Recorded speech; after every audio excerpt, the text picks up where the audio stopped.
kalau ada acara gereja itu Jumatan itu libur. Sampai segitu ya. Pada ke gereja. Saya keliling kampung itu sambil nyanyi tadi, agamaku Islam. Naik pickup, duduk di belakang pickup. Melawan kristenisasi pakai materi nggak bakal bisa. Karena mereka punya dana banyak. Saya itu di sana mau digantung betul-betul loh, Ustaz.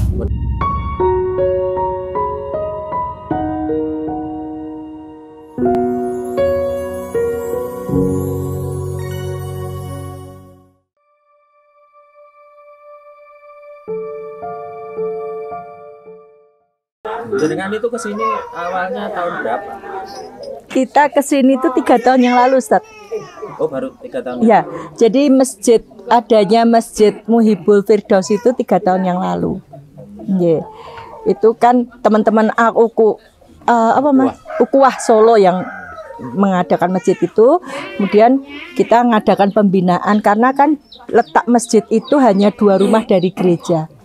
Dan gereja itu intensif, ya. Ada pendeta yang tinggal. Bahkan kalau ada acara gereja itu Jumatan itu libur. Sampai segitu ya. Pada ke gereja. Ada gereja. Ya, karena gereja itu sudah ada turun temurun gitu. Sampai Idul Adha kemarin belum ada masyarakat di situ yang mau berkorban. Jadi kita korban kita dari bawah. Saya ngumpulkan, kita bawa ke situ. Nah, biasanya masyarakat di sini salah satu ke sana, kemudian ambil daging dibawa ke sini. Itu biasanya seperti itu. Nah, saya diajak ke sini itu kita pada waktu itu nganter meja ngajak sini. Terus saya berpikir, ya, kristenisasi itu seperti obat nyamuk. Dari ring terluar terus masuk ke dalam. Nah, daerah-daerah seperti ini itu menjadi bidikan mereka. Nah, saya berpikir ini perlu ada. Intensif banget ya pergerakan mereka. Oh, intensif sekali, apalagi sudah ada gereja di bawah. Dakwah Gitu. juga ya mereka. Mereka penginjilan juga. Karena apa? Ya tadi toh, mereka itu berusaha bagaimana jumlah mereka semakin banyak. Secara teologi, ya, kedatangan Yesus yang kedua itu akan segera tiba. Kalau orang sudah mau menerima Yesus sebagai Tuhan, mau ke gereja itu yang selamat. Nah, maka mereka itu secara teologi. Ya, secara kekuasaan hegemoni mau menguasai kita umat Islam. Dan sekarang kan sudah terbukti kan. Kita dikuasai mereka. Nah, maka jangan sampai dari 90 turun 70, nanti akhirnya turun lagi jumlah umat Islam ini. Maka perlunya adanya pembentengan akidah gitu. Jadi saya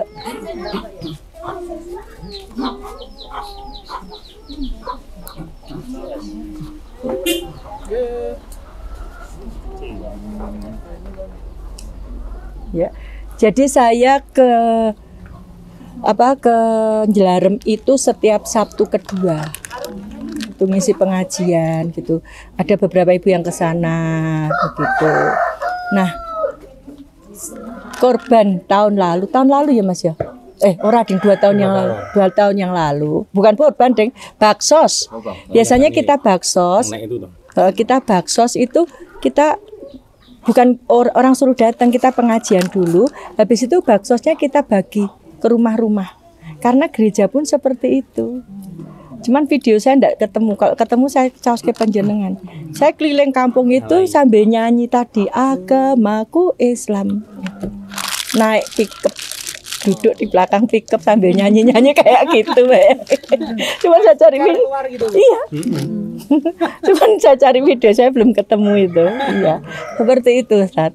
Ada teman yang bagi, saya nyanyi di situ. Sehingga apa? Mereka di sana tuh familiar gitu dengan lagu seperti itu. Yeah. Nah, terus habis baksos nih Mas Randy ini, kita kan 3 mobil. Ya, yang datang ke sana Mujahidah Solo Raya. Saya ini kan ketua Mujahidah Solo Raya. Nah, 3 mobil. Mobil yang pertama yang nyupiri Mas Randy, mobil yang kedua Mas Pri. Saya mobil yang ketiga. Lah selesai baksos Mas Randy ini pamer. Masih ada lagi di sana, Desa Binaan. Ini yang dimaksud. Ya, dari sana bisa lihat rawa pening. Kalau cerah itu kelihatan rawa pening. Iya, gitu. Wah, ibu-ibu kepengen. Rono. Saya sudah, waduh. Tapi ya sudah. Berawal dari terpaksa akhirnya berani gitu. Mas Randy, berani us. Bismillah, ya udah naik. Saya gini, barang ketok, barang kelihatan, masuk raiso, gitu. Kan hidup mati itu Allah yang menentukan. Kalaupun saya mati di sini, kan mati syahid gitu. Sudah berangkat. Begitu naik ibu-ibu, kok kayak gini nih, jadi kok kayak gini, orang iso balik ya mobilnya, saya bilang gitu. Satu-satunya jalan tentu kudu dilakoni, baliknya di sini kan nggak bisa balik di situ, nggak ada jalan untuk balik, saya bilang lakoni. Udah diem dongo.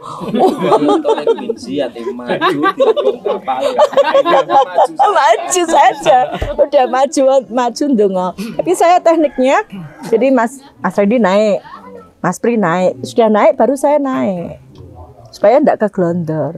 Naik sampai di tikungan yang ekstrem tadi, udah ibu-ibu anyep kabeh. Us mesti meneng, saya bilang gitu. Hanya sampai di sini. Begitu sampai di sini, ndak janji naik lagi. Kenapa? Kasihan jenengan, saya nggak apa-apa kok, saya bilang gitu. Yang pucet bukan saya tapi Mas Pri, sopir mobil yang kedua. Dia bilang gini, Ustadz Dewi ki sok tekan kene gitu, soknya tekan kene. Itu dah pertolongan Allah. Jadi saya ini bukan kali yang pertama saya ketemu seperti ini. Di Batang pun saya ketemu tempat seperti ini, Ustadz. Saya berdua sama Pak Nadi di Gunung Bawang itu. Di gunung itu ngisi pengajiannya di atas. Saya bilang, Pak Nadi bilang gini, pikir mah ngopo iki hanya kita berdua dan Allah. Nah sepi, kita enggak tahu kira. Ternyata setelah kita besoknya tahu itu gunung jurang gitu. Alhamdulillahnya apa? Mobil itu gembosnya setelah di bawah. Bayangin kalau gembosnya di atas. Gitu. Jadi saya gini, mereka yang sesat saja luar biasa. Mereka yang berdoa kepada Tuhan yang bukan sebenar-benarnya Tuhan saja. Wedi tolong, apalagi kita mohon pertolongan Allah. Dan kita perginya bukan pergi rekreasi, kita perginya itu pergi menolong agama Allah. Janjinya Allah akan ditolong. Hanya sampai di sini ini, ya itu seperti itu, Ustaz. Jadi ya inilah jalan dakwah itu. Makanya saya bilang sama Mas Andi, saya kepengen yang ikut naik kapal. Ya, ingin ikut distribusi Al-Quran ke Indonesia Timur. Beliau kemarin sudah belajar naik kapal. Raketang wajahnya tegang tadi. Saya dulu, Ustaz, cita-cita saya begini, setelah saya purna, saya mau bergabung dengan Hidayatullah untuk dakwah di pedalaman gitu. Dulu kan saya maturnya sama Ustadz Sunoto. Terus saya dulu akrabnya sama Mas Hamim, Ustadz Hamim. Dari Mas Hamim masih Joko, kuliah sampai Mas Hamim sudah punya anak 6 sekarang. Itu saya, ya nanti kalau udah salah satu putranya Mas Hamim itu dulu murid saya. Nah, nanti kalau ini nanti kita tempatkan lah. Dilalah kan dapat wakaf itu di Jumapolo atau di mana gitu. Nah, rencananya kan mau bikin pondok pesantren tapi yang SMK. Belum terlaksana. Saya bilang sama suami saya, Mas, aku kepengen dakwah saya itu yo ora neng kota tok, neng kota ya wis akeh wong pinter, saya bilang gitu. Lah qadar Allah kan kemudian di Semarang itu di yang Ungaran ini jalannya juga begini, yang Ungaran itu, yang si Kunir itu. gitu. Nah, qadar Allah, Allah pertemukan dengan panjenengan dengan BWA ini. Saya tadinya gini Ustadz, melawan kristenisasi pakai materi nggak bakal bisa. Karena mereka punya dana banyak, nggak bisa kita, gitu loh. Mengembalikan mereka yang murtad itu susah. Karena apa? Mereka nyaman, gitu. Nah di sini tuh kayak gitu tuh. Mereka nyaman di sana, gitu. Nah,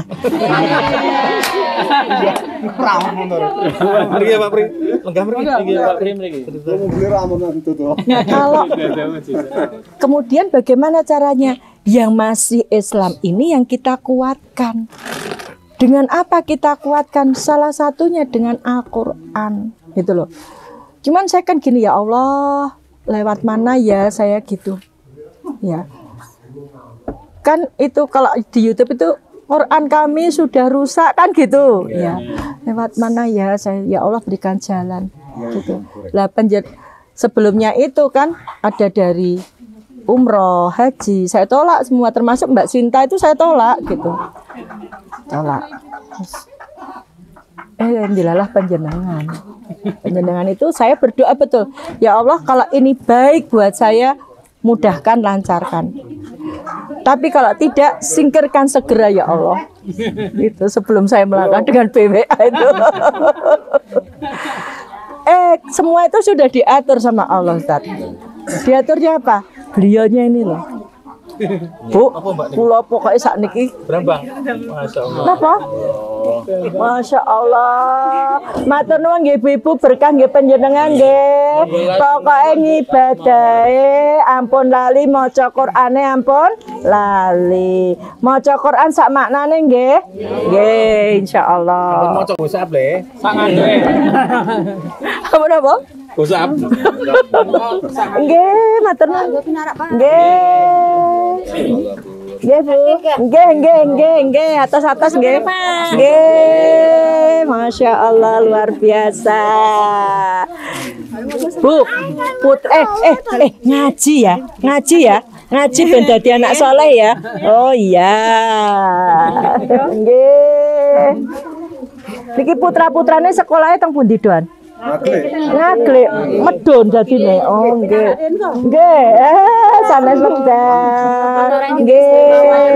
Muga-muga dadi anak salehah. Nggih, salehah.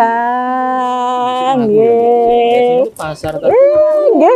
Ih, gantengnya dadi anak saleh ya, Le. Nggih. mau wonten kembang Oh, sari itu. tapi mboten kok Buatan kembang sari kok. Injil, Pak. Sehat-sehat ya, Pak. kembang sari wonten melih. Pengajiannya apa, Pak? Ahad pagi nggih. Waalaikumsalam warahmatullahi. Ahad pagi, Pak. Saya terus nih. Jadi kan dengan Al-Quran itu, ya, ketika orang itu membaca, kemudian memahami, itu selemah-lemahnya iman, dia tidak akan mudah. Kan saya merenung ya, kenapa teman-teman saya, bahkan seorang ketua pengajian saja kenapa bisa murtad? Karena ini tadi. Tidak mentajasub, tidak Nah, mengkristal. Iya, Al-Quran itu tidak ada di dalam hatinya, hanya sekedar membaca. Nah sekarang tugas kita adalah bagaimana membumikan Al-Quran ini. Nah tantangan kita adalah yang mengajarkan. Untuk memahamkan Al-Quran ini tantangan kita. Gitu. Kita cari dai tinggal itu susah. Di Jelarem itu cari yang mau tinggal di situ susah. Ya. Tapi pendeta ada yang tinggal di gereja itu. Karena apa? Mereka digaji. Berapa itu? Ya paling tidak gaji mereka kayak di tempat seperti ini 2,5 sampai 3 jutaan dong. Ya itu. Sementara coba Dalam ajaran gereja itu malah sebenarnya mereka lebih radikal ya sebenarnya daripada Islam dalam belajar maksudnya. iya. Ke teologi gerejanya lebih tenang. Iya. doktrinnya lebih apa kuat. sih Us, yang membuat mereka kok hanya kuatan doktrin kok bisa percaya gitu? Lah, itu pandainya. Nah, peran seorang ya misionari. Jadi seorang misionari itu kan di samping satu, dia itu memang menyampaikan ya, satu, dia motivator. Dia seorang manajer yang memanage.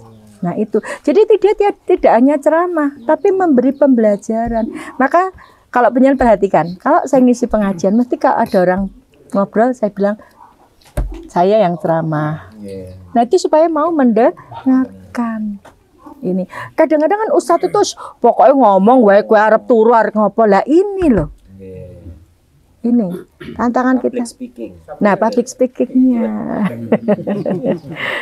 Jadi ternyata Allah itu mempersiapkan saya sedemikian rupa. Kerasane setelah masuk Islam dan berdakwah. Ya, public speakingnya itu. Jadi bagaimana bisa mengolah masyarakat? Ya, bagaimana di tempat seperti ini seorang misionari bisa bilang, ya ini semua pertolongan Tuhan. Ini semua pemberian Tuhan. Bapak Ibu bisa selamat besok sampai surga kalau percaya Tuhan Yesus. Nah ini disampaikan terus menerus.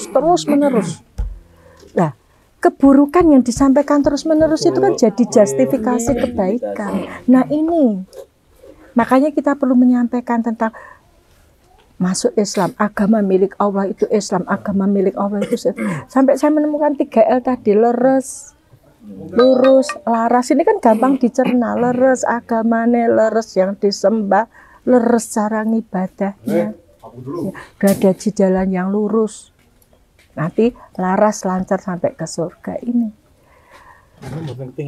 Terus mereka dengan lagu, Ustaz.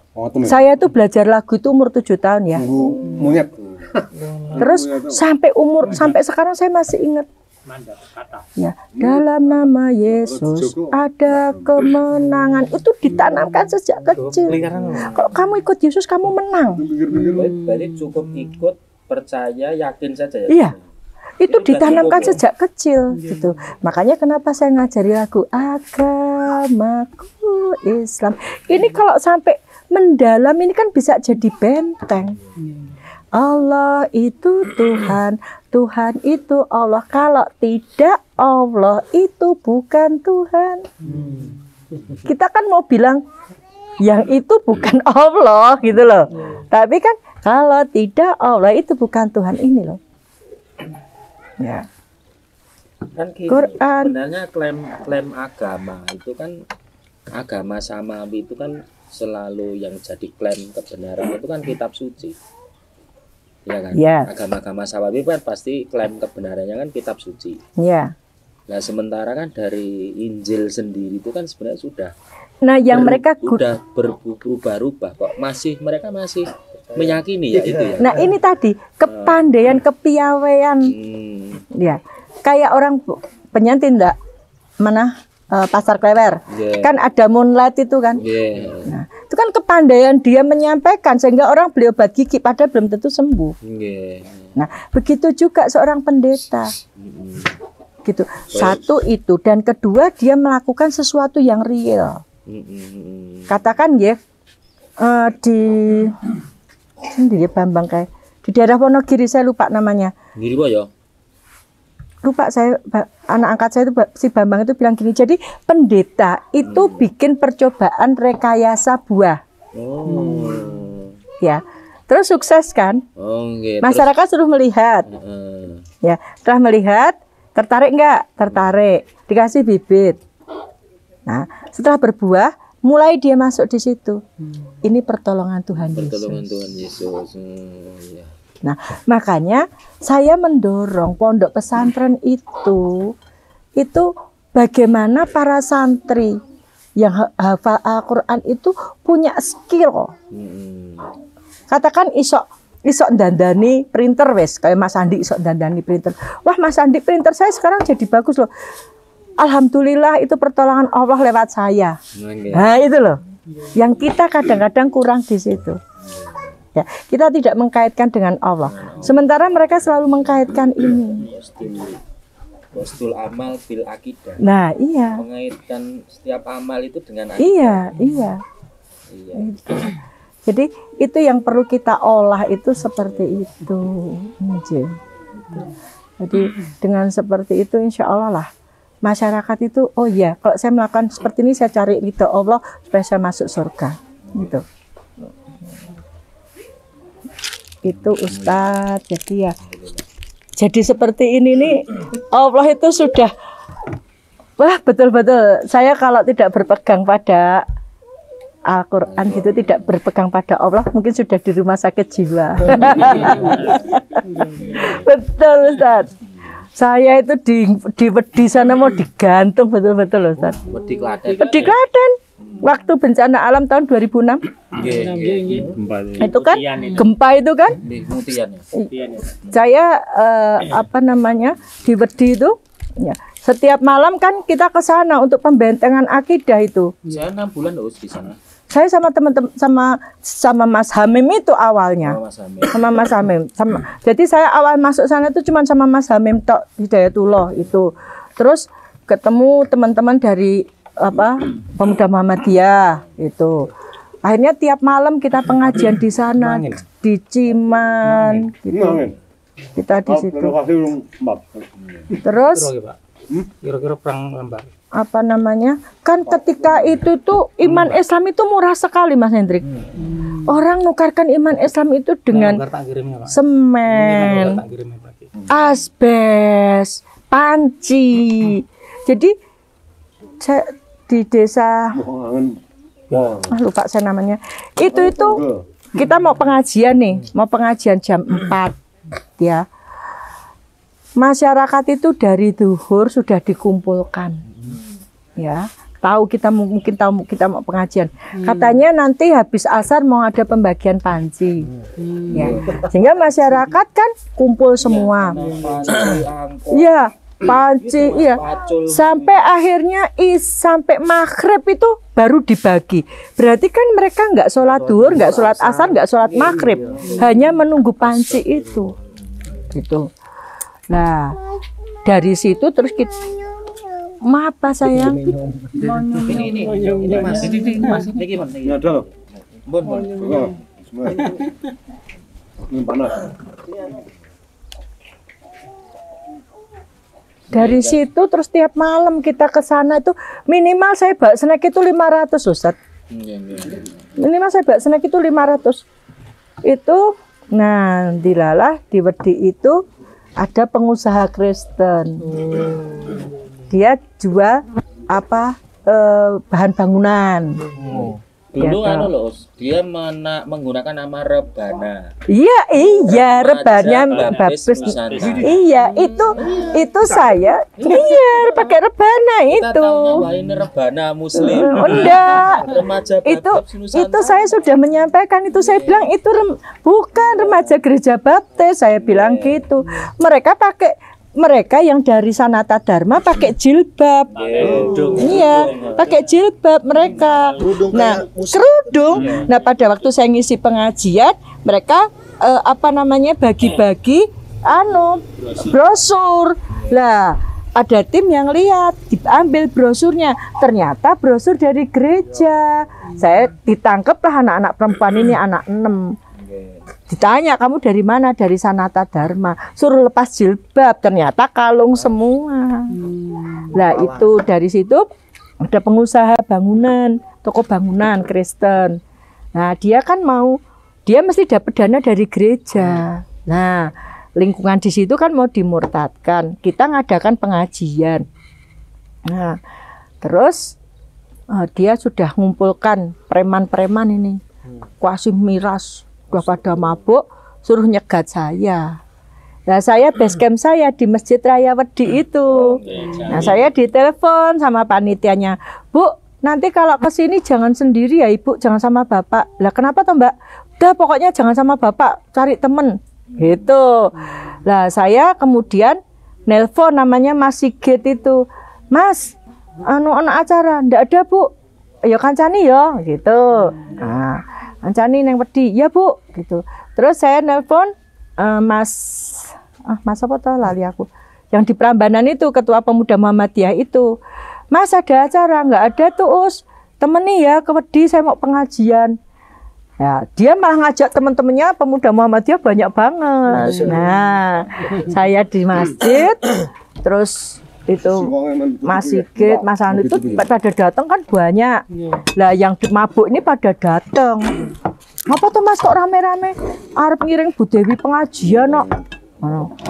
Wah, jumlah kita lebih banyak dari dia, padahal dia sudah ada yang siap menghancurkan tenda yang mau kita pakai pengajian. Saya mau digantung betul itu. Nah, terus jumlah kita lebih banyak, akhirnya mereka mundur. Saya Allah. Seniat itu mereka ya. Oh, betul. Pokoknya boleh pengajian asal bukan saya. Boleh pengajian asal bukan saya gitu. Yes. Bahkan mereka itu butuh snack, butuh apa silahkan asal jangan ngundang saya. Ya itu zaman-zaman itu. Saya hampir tiap malam itu ganti warna. Ya, ganti warna. Kita di Biren Bu kemarin. Mana? Biren ya, ya. Pengajiannya. Di Mutian. Di ya. Birennya itu Bu. Saya Biren, Mutian, Ciman, ganti warna. Terus yang naik itu yang perbatasan sama Jogja itu. Pusung. Ya, itu. Itu hampir tiap malam saya naik apa, Ustaz? Naik trontung. Mobil pickup lama yang Suzuki lama sebelum Gary. Kalau hijat itu ada Daihatsu. Ini yang Suzuki. Sebelumnya Cherry. Sebelum Cherry. Di hijat itu kan dari Daihatsu. Sebelum Cherry. Mbahnya Cherry. Dua tak kan itu. Iya, 2 tak ya, rondong kayak gitu. Itu sama Pak Nadi itu. Pak Nadi itu luar biasa, menemani saya dakwah. Suami saya menemani saya dakwah itu tahun 2005 saya diundang ke Batam. Dia bilang, kamu nggak bisa berangkat ke sana karena nggak ada muhrimnya. Konsultasi sama Ustadz Abu Bakar Basir. Ustadz, kok saya keluar dari pekerjaan gimana? Keluar kenapa? Mendukung istri saya dakwah. Oh, beliau apa dulu profesinya? Akunting. Pak Nadir akunting. Akunting. Ya silahkan. Tanya lagi sama Ustadz Muin. Tanya sama Ustadz Solekan. Tanya Ustadz Sunoto. 5 Ustadz ditanya. Akhirnya beliau gini, saya kerja sama manusia saja saya digaji. Apalagi saya kerja sama Allah, pasti digaji sama Allah. Bismillah, keluar dari, dan tantangan saya Ustadz dari pihak keluarga suami itu luar biasa. Saya dimusuhi keluarga besar suami saya. Asli mana Pak Nadi?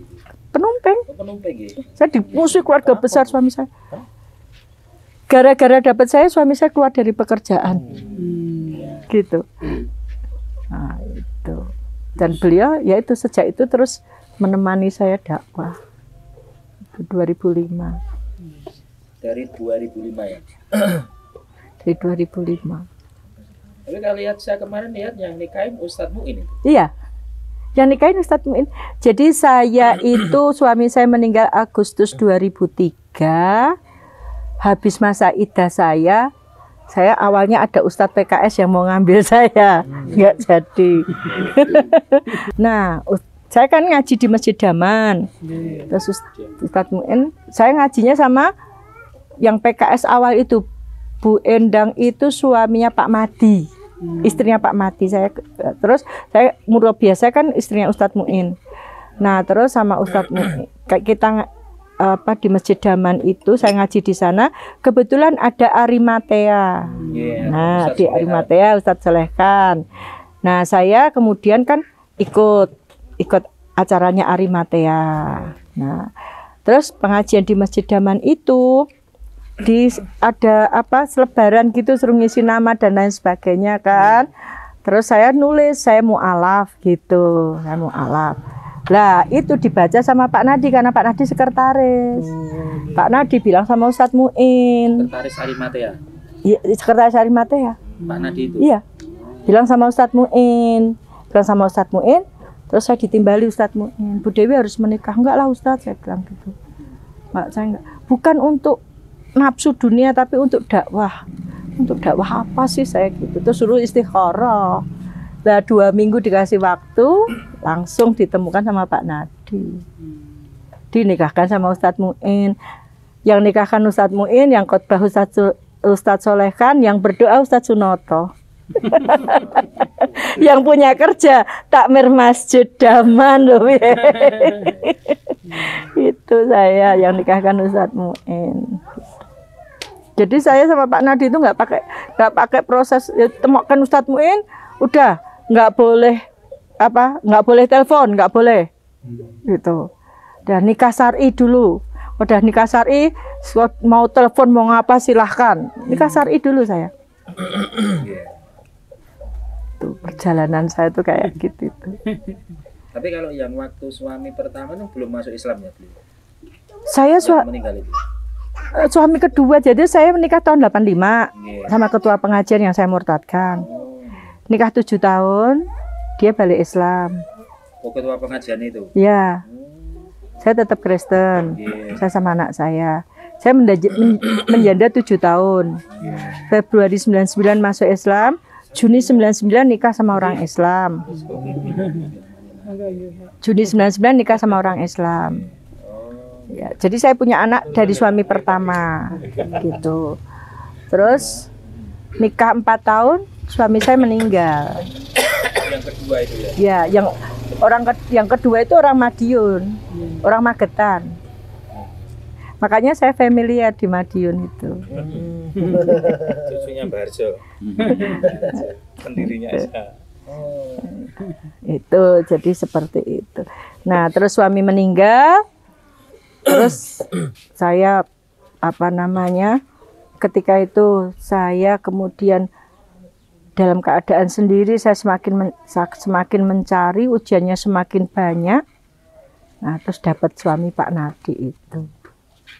Tapi memang secara lahir di Lombok katanya. Saya lahir di Solo. Oh, di Solo, Mak. Depan SMA 2. Oh, asli. Saya besar di Lombok. Lahir di Solo tapi besar Di Lombok. Lombok ya. Luar biasa, bukan biasa di luar. Kehidupan saya. Sampai kedua jam berapa, Mas? Habis asar. Perjalanan dari sini ke sana? Paling 1 jam. Keluarga ya, Kristen taat itu dari ibu saya. Itu gede. Oh, Bapak saya itu tadinya Islam, tapi Islam abangan. 10 tahun menikah dengan ibu saya, bapak saya murtad. Ngisor Gunung Watu. tapi kan yang suami ibu yang Kristen itu, kalau yang saya dengar dari Darussalam itu ibu yang murtad kan? Ya? Saya murtad kan. Agak lucu Ketua ya. pengajian. Maksudnya gini, ibu yang murtad kan, malah ibu yang sudah balik lagi, suaminya nggak mau balik lagi. Jadi lucu gitu kan, jadi ya. Biar lucu perjalanannya harus gitu ya.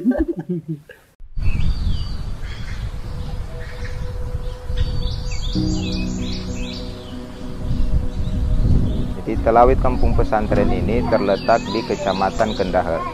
Kurang lebih dari pusat kota Tahuna 30 menit. Di sebelah utara kota Tahuna. Dan 100% di Kampung Talawit ini Muslim. Sehingga itulah kenapa sampai dijadikan Talawit Kampung Pesantren, karena 100% Muslim. Setelah dijadikan Talawit ini kampung pesantren, minat anak-anak, bapak-bapak, ibu-ibu, mu'alaf-mu'alafah untuk mendalami Islam, dan salah satunya untuk mengetahui huruf hijaiyah lewat Iqra dan Uqran itu sangat meningkat. Sehingga sangat penting Al-Quran untuk diberikan kepada anak-anak dan juga bapak-bapak yang ada di Talawit kampung pesantren.